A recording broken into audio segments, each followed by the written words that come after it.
When is the last time you have inspected your trailer frame, whether that be an RV, whether that be a utility, cargo, horse trailer, whatever it may be? For some of you, probably as often as you watch till the end of the video, but today we're going to show you what to look for on trailer frames, some of the major issues that can be catastrophic, and the most common trailers it happens to. Now, in the last video, we talked about tire balancing and not tire balancing, and beans in your chili or not in your chili. And boy, let me tell you, I thought it would get some comments. I thought it'd get some people riled up, but there's some of you that likely still have your undies in a wad, but that's okay. We'll leave a link in the description below to a 12-ton Porta Power that you can get that dude ready to go, get those undies out, and you can move on with life. In the spirit of controversial and emotional videos, we're gonna talk about something else that's gonna get some of you keyboard structural engineers fired up. We're gonna talk about H-beam or I-beam. Let's take a look right here. Is this H-beam or I-beam? Leave in the comment below what you think it is. Is this an H-beam or I-beam? For the rest of us out there, whether this is an H-beam or I-beam, we really don't give a flying frisbee which one it is. We just know where it goes, how it works, what we're using it on, and what to look for to make sure it's not failing, has the potential to fail, or to see if we need to do something to keep it from failing. So that's what I'm going to show you today, what to look for, especially on your travel trailers. That's where I see this issue happen the most. We see it in the utility and cargo trailer world as well, depending on frames, and it happens to other things other than I-beam style frames. But we're going to show you what to look for, so let's jump right into it. Be sure to stick around all the way to the end of the video. I know it's hard to do, but just hang in there. You can do it, because I'm going to give you my 2 cents worth on a controversial topic we talked about in the last video. Remember to click subscribe, give us a thumbs up, leave your comments. When it comes to trailer frame fatigue and failure, it's more common than you think. It's many times overlooked because we honestly just don't take a look. We don't get underneath the trailer. It's like many of the other maintenance areas that we really need to be addressing, whether it be our walk around, our annual, or a few times a year. We just don't look, or maybe many of us don't know what to look for. Sometimes on trailer fatigue and failures, it can be hidden. It can be hidden by paint, it can be hidden by powder coat, depending on who made the frame. So here we have some components that would be on your trailer frame. We have a couple of sections that I've cut away just to show you. This is a beam that is in the shape of an eye. You're gonna have to pretend with me, if you will, this will be your trailer frame inverted, flipped upside down, and these are your hangers. They normally would go here, but just to kind of show you what happens, this style frame, you're going to see it most common on travel trailers. You're also going to see it very common on dump trailers and some heavy equipment hauler trailers. Many utilities are going to use some type of channel. This is a 3-inch. This will be for a very light trailer. It will go all the way up to 6- and 8-inch channel, depending on how heavy duty of a trailer it is. And we will discuss this type of frame as well. These are your hangers. This would be a front, could be a center, or it could be a rear hanger. This here is used from 2,200 pound axles, honestly, all the way to 7K. If you watch our videos on suspension, I'm not a fan of this size hanger for 7K products. I prefer the slipper setup or something comparable to that.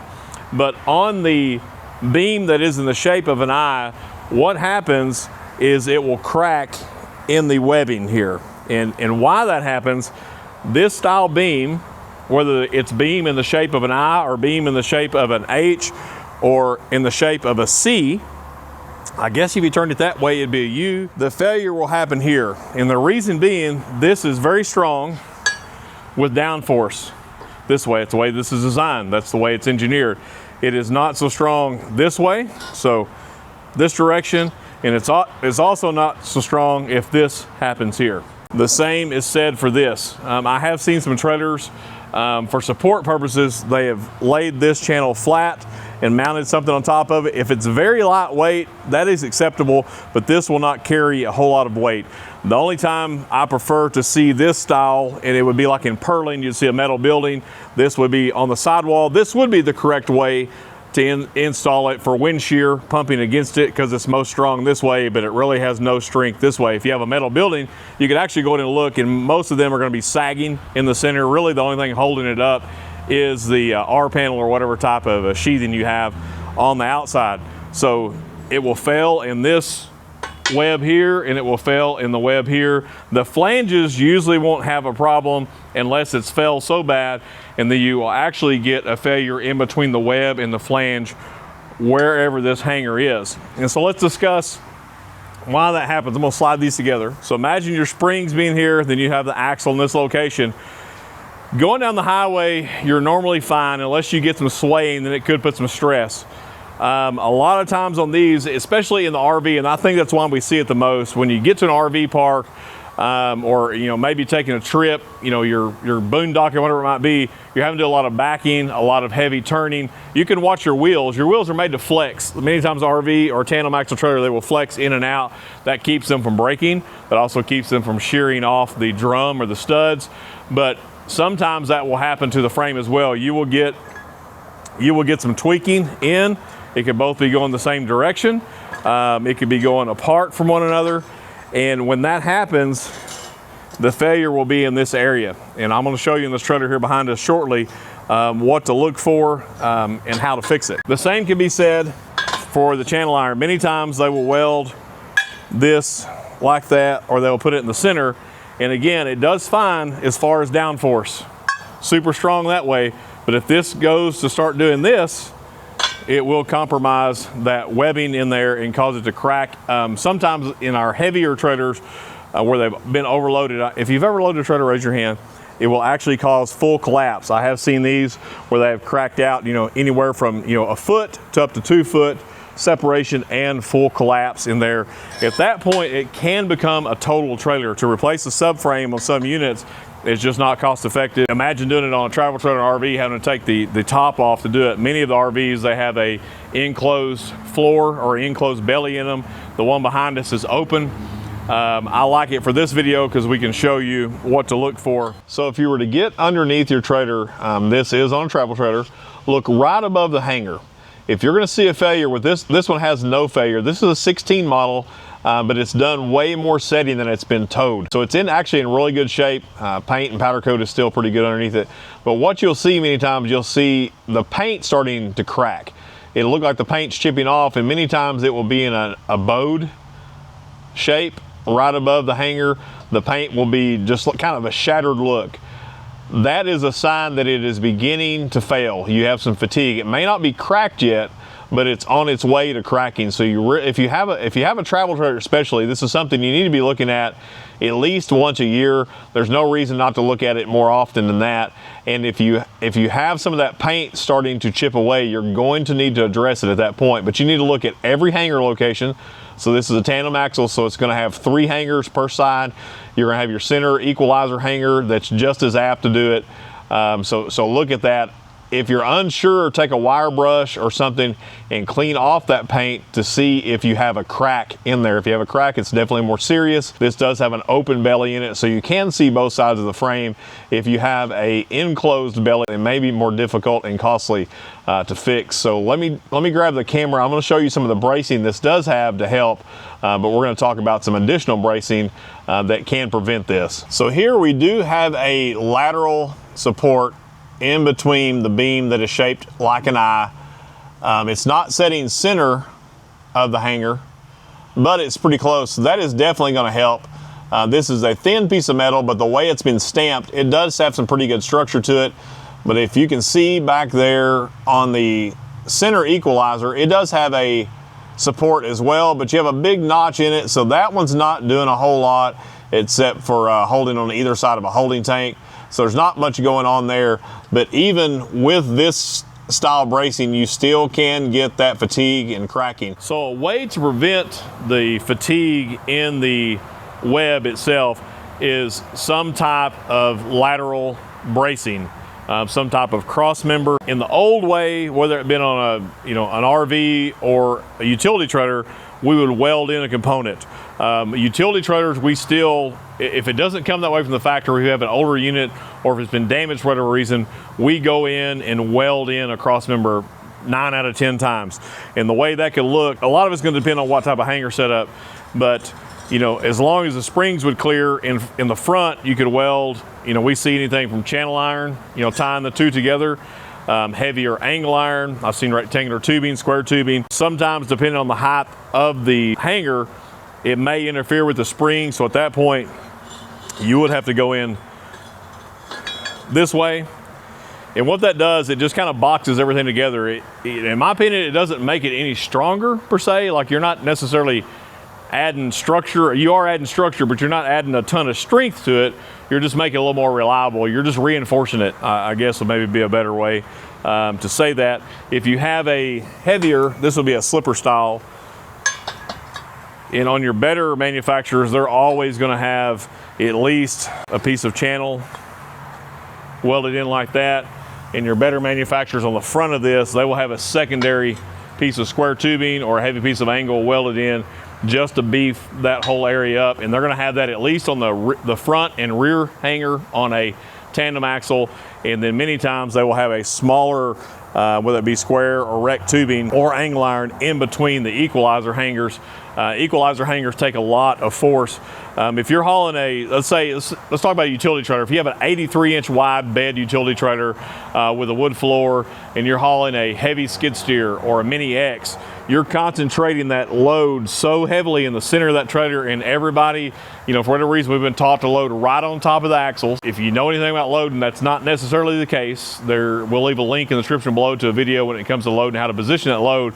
But if you take a Mini X with all the weight concentrated right in between the axles, it's going to put a ton of force on this, and it will actually try to suck these in. It will cause frame collapse, and that's where we see it most in the utility trailer world, is from heavy weight, not necessarily from turning or backing.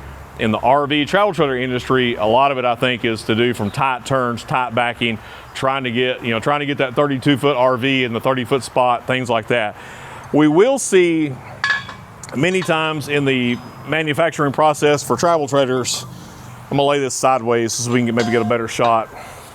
So this will be looking at it from the side with the hanger.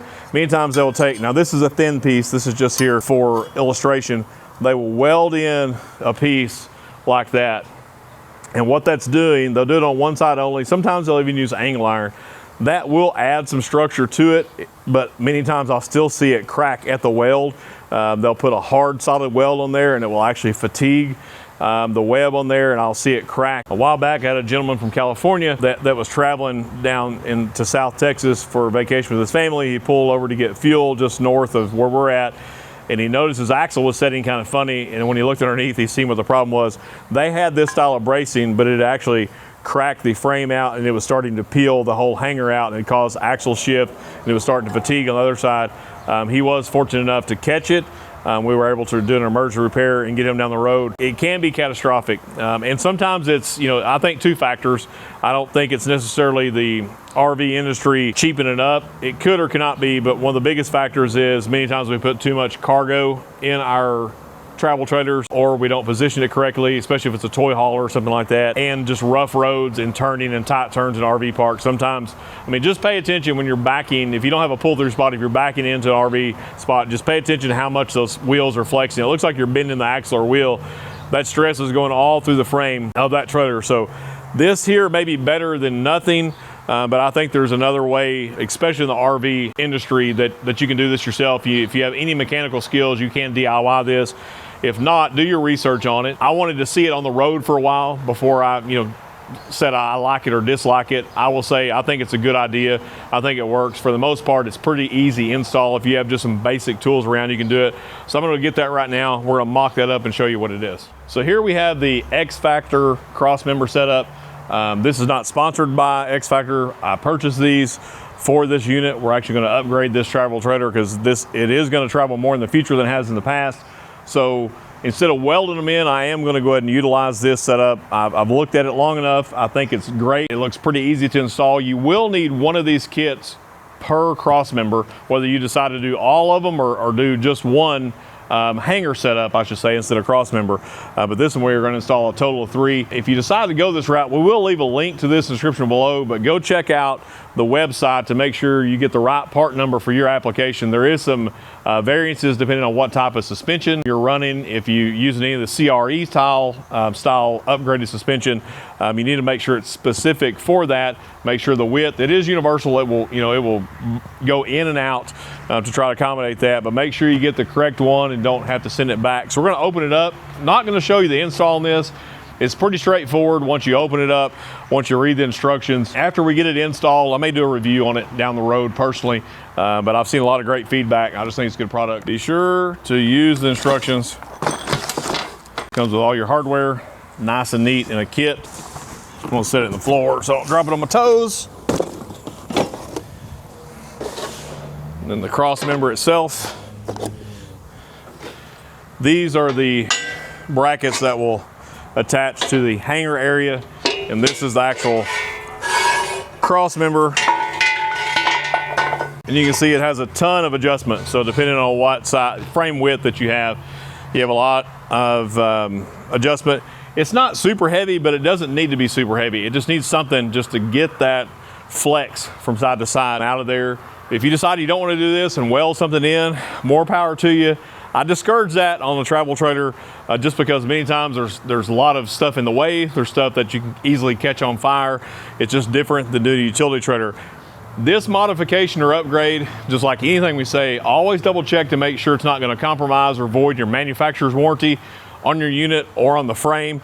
So just double check that out. I would say this application would probably be on probably okay on most travel trailers without voiding any type of warranty. So do some more research on this. There's a ton out there. Google it. You can find a lot of information.